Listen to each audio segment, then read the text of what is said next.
Today's going to be a cold one. How you doing? What are you doing out here? Should be tucked away.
To match those holes up there and then come along, I think that the boot floor,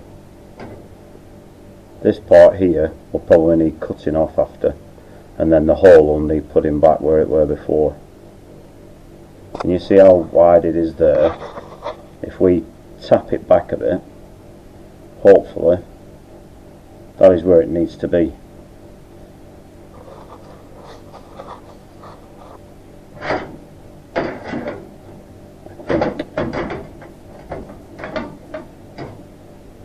I'm not really sure because I've never done it before, so most of this is just guesswork. But anyway, sure, what I'm going to do, I'm going to clean all this up here so that I know what I'm working with. Clean it all off, probably clean it off inside here.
Right, my camera ran out. My camera ran out of batteries. So this is where I'm up to. I've plug welded all across there. This part here, I mean, I've just tacked those in with what looks like bird poo welding anyway. So when I've put this in first, this is too high, so I've had to cut out a piece there so that I can bring it down, and I haven't brought it down that far. This piece won't match that. Whether this is out or that out, I haven't got a clue. So I'm ready to fit the boot lid now. I've just put the hinges on. I'm not doing it this weekend. I'm finished for the day now. But we've got a bit of progress. It's only tacked in, but as you can see with the floor doesn't fit. So obviously I'm going to have to grind all that off, which isn't a problem. So that's this week's video.